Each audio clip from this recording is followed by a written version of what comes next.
nutritional content.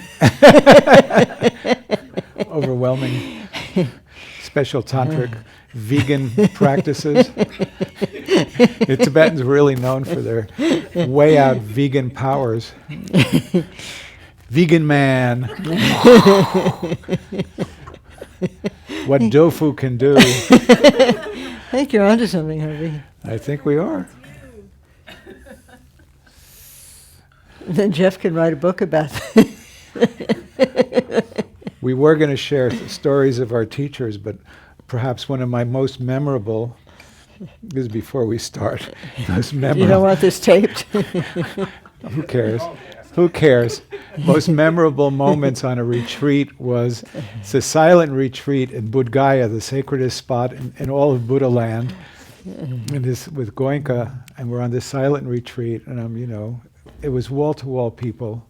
We had sleeping bags, and they were just lined up next to the other, and this guy is talking next to me, and he's talking about these sprouted wheat enemas that he was getting in Boston. And I'm just thinking, oh my God. That's what you came to India for. And you're breaking silence.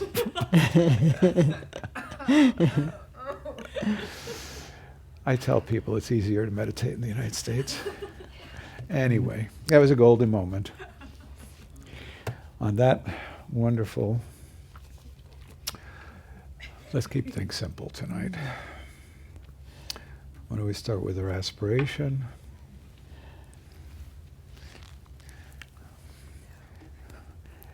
May all beings always have happiness and its causes, for as long as space abides, as long as the world remains, just so long may I be there, resolving all beings' pain.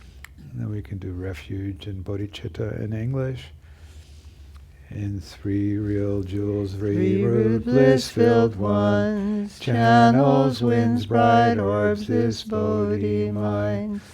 Essence, nature, moving love mandal, until full bodhi I seek refuge. In three real jewels, three root bliss-filled ones, channels, winds, bright orbs, this bodhi mind. Essence, nature, moving love mandal, until full bodhi I seek refuge. In three real jewels, three root bliss-filled ones, channels, winds, bright orbs, this bodhi mind. Essence, nature, moving love mandal, until full bodhi I seek refuge.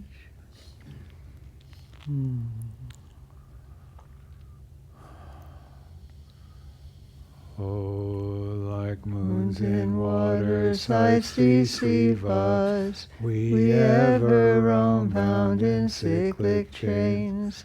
So all may rest in their clear mind sphere. I raise bodhi through four boundless days. Like moons in water, sights deceive us. We ever roam bound in cyclic chains. So all may rest in their clear mind sphere. I raise bodhi through four boundless days. Oh, like moons in water, sights deceive us. We ever roam bound in cyclic chains. So all may rest in their clear mind sphere. I raise bodhi through four boundless days.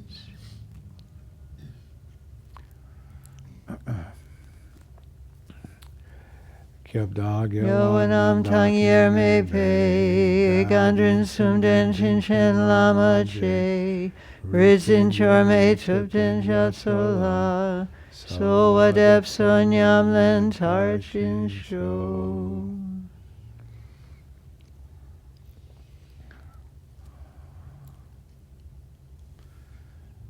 So allow your attention to be placed on your breath and rest in the process of breathing.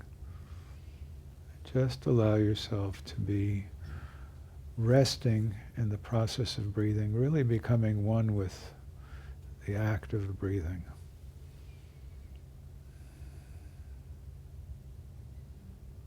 If thoughts or feelings come and go, let them come and go. It's all right.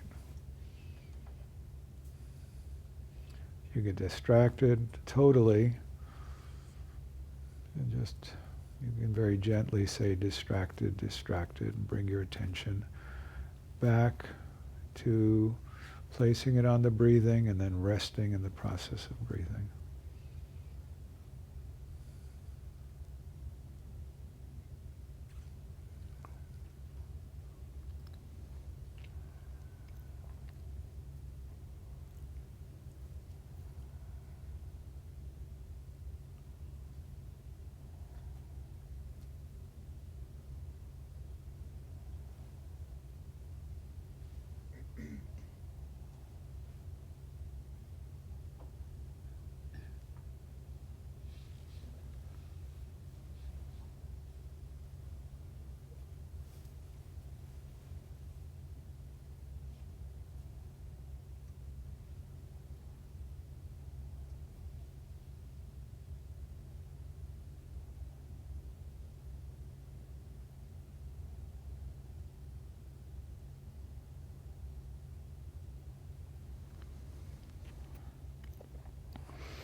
And you can continue with resting in the breath, or you can allow your attention to shift down to the spot about 3 finger widths below your navel and about 3 finger widths inside. Tibetan tradition, it's called the do. And just allow your attention to rest easily in that area. Don't get too concerned about what is or isn't going on there. Just allow your attention to be in that area, if it's comfortable. Otherwise, you can just rest in the process of breathing.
And at this point, just allow your settledness itself, the settled mind itself,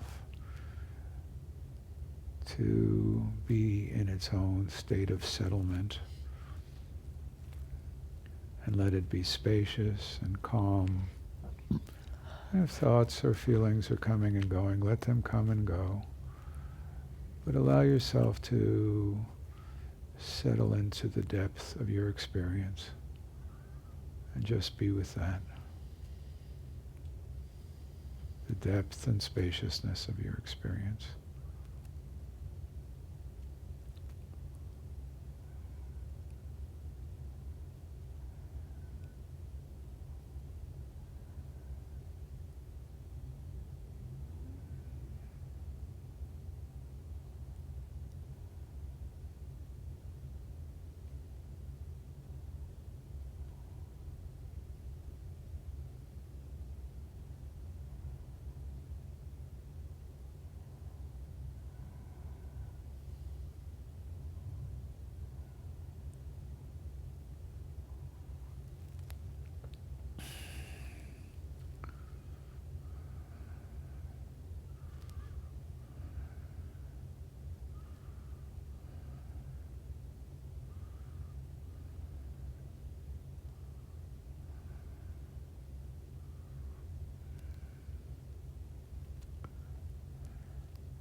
So that sense of spaciousness that we sometimes touch into when we practice is, of course, embedded in the name of our lineage and tradition, the Longchen Nyingtik. Nyingtik, heart essence. Longchen, vast expanse. And expanse is, of course, spacious. See the word sky a lot. Spaciousness. And clearly it's a quality of experience that's very significant in practice. And it's also a quality of our environment. There's actually space everywhere. And in fact, from a scientific perspective, the amount of matter is very, very small. It's mostly space, atoms. So the story of the Longchen Nyingtik is the story, in one sense, is the story of space providing ground for everything, including us and our own experience. And along with that, it's the story of the various beings on this planet who brought it forth as a historically locatable and practicable set of teachings. The Longchen Nyingtik, as a Dzogchen, great completeness, Hatha Yoga practice, is considered to have its origins in reality itself. It's not a humanly discovered thing. It comes to be known through reality expressing itself and the reality that is part of any consciousness somehow responding to that. So often when talk about how Dzogchen begins, there's a little reminder of the three dimensions of enlightenment. The Dharmakaya, the true essence dimension, true form dimension, which is that space itself. It's bottom line reality. Of course, there's no bottom to it, and it's not a line, but it is the all-encompassing presence.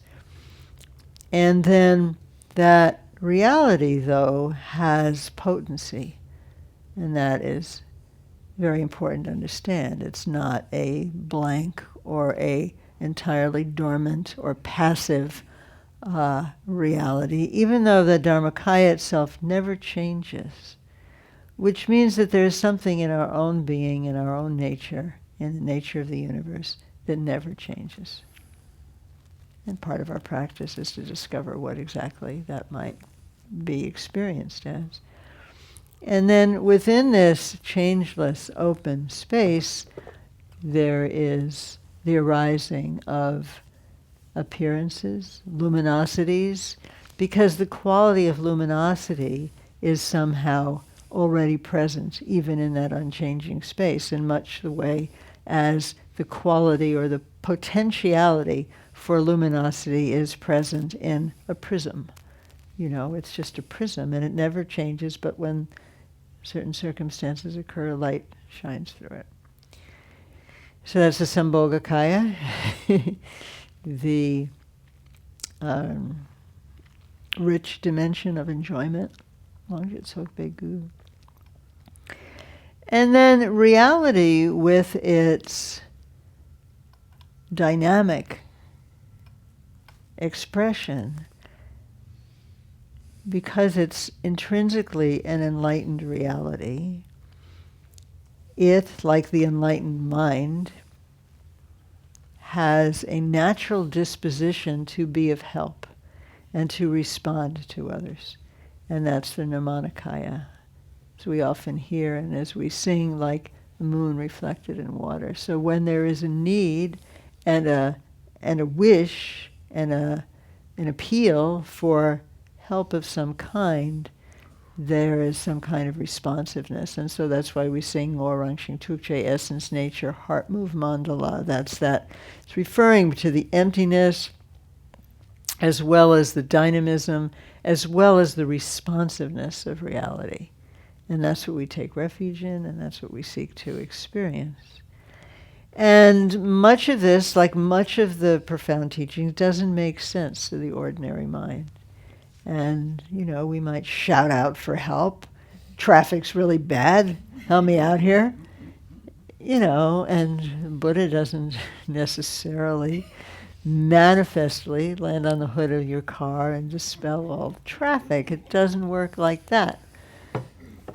But what it does mean is that, one thing it seems to mean, is that this kind of explanation, which this is how Dzogchen itself comes forth, and this kind of an explanation is a mirror of what is at the very depths of our beingness and true nature. And that is where we get help from this, to experience that. So the three main ways they talk about the lineages of Dzogchen, as you may know, there's the Gongyu, which is translated as mind-to-mind transmission. So these enlightened beings, these Buddhas, what are they doing? They're always mind-to-minding reality. They doesn't take anything to communicate. There's no words necessary or gestures. They just all know.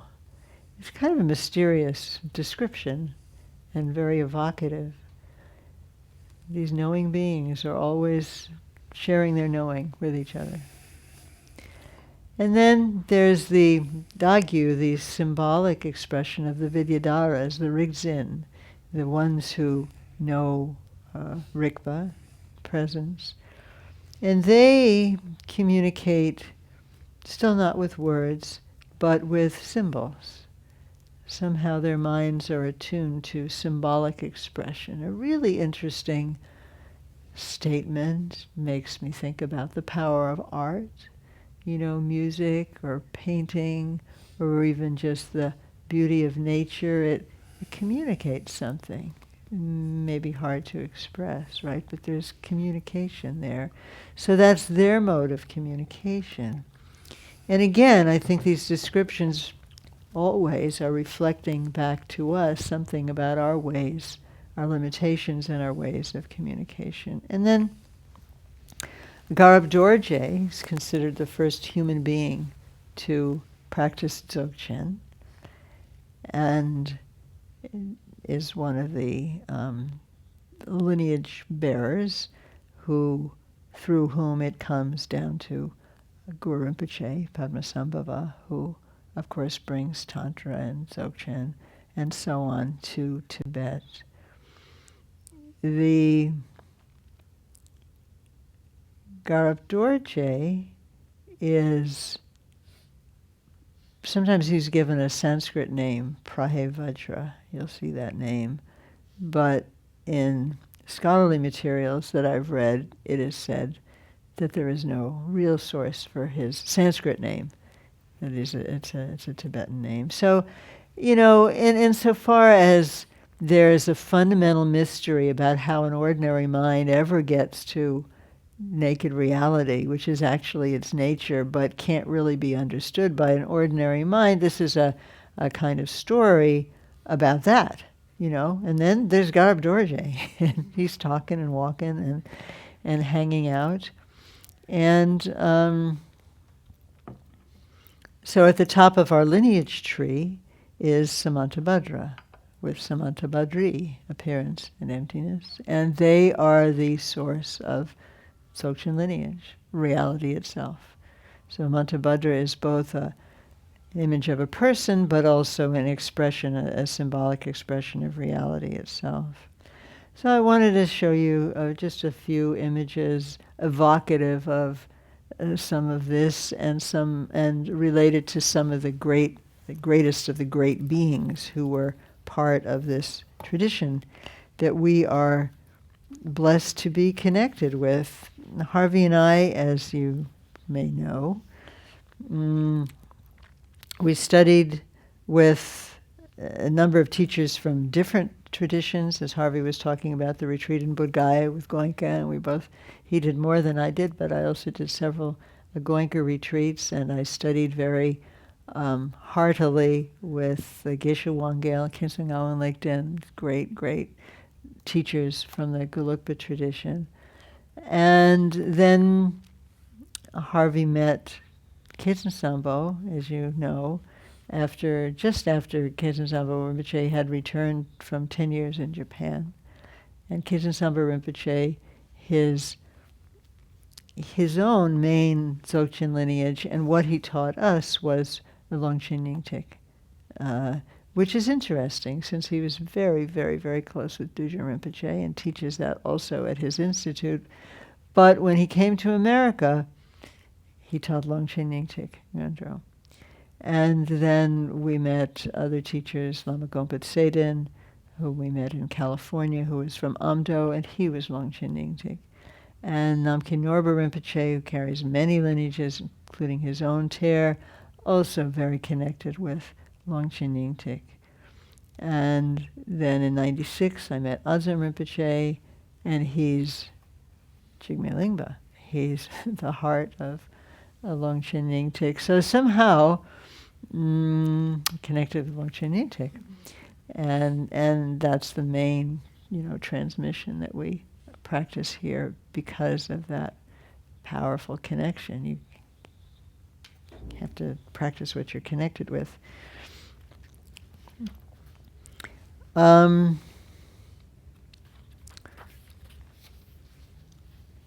we just start with the pictures and go back and forth between pictures and stories. They need to hook up to your computer. I never received the... Oh, my computer. This is Samye Chimpuk, where all of the greats of the Longchen Nyingtik figures were. Longchen Rabcham, I should say a little bit about. So in the Guru Rinpoche taught Dzogchen to King Chisong Detsen, the second of the main Tibetan religious kings, to Vairochana and to Yeshe Tsogyal. And this was on the second floor of Samye. And the second floor of Samye is a pretty powerful place. It's not far from right here. And at that time, he also conveyed, one of the special features of the Longchen Nyingtik is that it contains a distillation, and one of the reasons, in fact, it's called Nyingtik, heart essence, Tukutundab says, is because it contains the very essence of the Dzogchen teachings. And also it is a combination of the Bhima Nyingtik, related with Vimalamitra, who also taught Chisong Detsen, and the Kando Nyingtik, the Dakini heart essence, which is what was taught by Guru Rinpoche, Padmasambhava. And when King Chisong Detsen's daughter died, that famous story, she died here at Chimpuk. I'll show you the rock later that she is said to have leaned back against.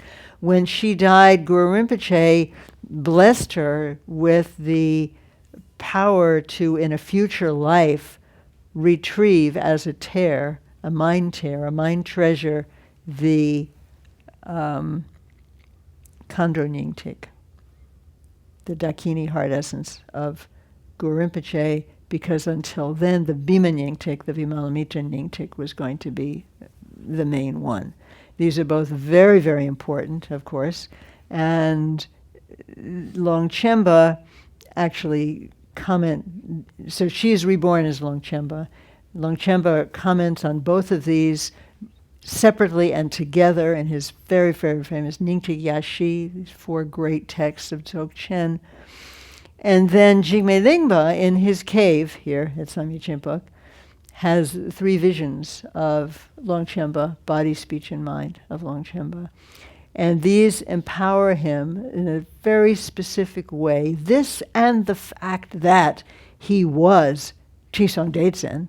Jigme Lingpa is a reincarnation of Chisong Detsen, this first religious king who got those very teachings. He'd already gotten them from Guru Rinpoche. And Jigme Lingpa then, out of that, coalesces what we call the Longchen Nyingtik. So until then, it's the Bhima Nyingtik, Vimalamitra Kando Nyingtik, Dakini Nyingtik of Guru Rinpoche, and then these come together through Jigme Lingpa. And you've heard me tell this part of the story before of meeting Anson Rinpoche and being really overwhelmed on learning that he is reincarnation of Jigme Lingpa and also of Chisang Detsen and also Vimalamitra. So he himself is Longchen Nyingtik, heart essence. And this is in 2007. Harvey and I were at Chimpuk, and we're actually driving there in a car behind his car. This is Adzom Rinpoche. And we stopped just before kind of going up the hill to Chimpuk and a sacred place that he stopped to bless. How do I? Oh, okay. So this is Avalokiteshvara, and it is the statue that is in the Jokhang, the central temple of Tibet. When, going back and forth in time a little, I hope that's all right, in the Chisang Detsen was preceded by Sonsen Gampo, great religious king, and when his wives, specifically his wife from China, Princess Wangchen came to be his bride, partly because Tibetan military power was so great at that time that they were threatening if she didn't come and marry, to be a wife of Sonsen Gampo, there would be trouble. So she came, but the ground didn't want her to come because she was carrying a statue of the Buddha. And the ground itself of Tibet is regarded as a demoness who's still alive, very wild. Tibetans, regard themselves as really wild and unruly and needing to be tamed by Buddhism. And the central temple in Lhasa many temples were built across Tibet to stake down the body of the demoness so that Buddhism could come in, kind of a metaphor for civilization. So this temple is at the very heart, her heart. And this is Chenrezig, who is the kind of guardian figure of Tibet. And also, every tradition has its guru, deva, and dakini. And so for Longchen Nyingtik, it's Padmasambhava and Avalokiteshvara, this white figure here to our left, and Guru Rinpoche's right, standing Avalokiteshvara, is the Yidam, the special deity, favorite deity of this tradition. And this is very beautiful. Avalokiteshvara, and of course the Dalai Lama is considered an incarnation of him. And there's a black and white photograph you can't see too well that's a picture of the Dalai Lama, I took in 1987. There were riots right around, just outside, so somebody had taken quite a risk in placing that. And this is the statue that Princess Wangchen is said to have brought from China. It's said to have been created when the Buddha was 12 years old. So it's very, very highly regarded. And prayer flags going everywhere. This is in Kham, eastern Tibet, on the way to... So we know that the major figures that we're talking about are Guru Rinpoche, Longchen Rabcham, Jigme Lingpa. Longchen Rabcham was blessed by Guru Rinpoche way back when in the 8th century when he was the daughter of King Chisang Detsen. And Jigme Lingpa had visions, as I mentioned, of Longchenpa. He writes about them in his secret autobiography, the wisdom, body, speech, and mind emanations of Longchenpa.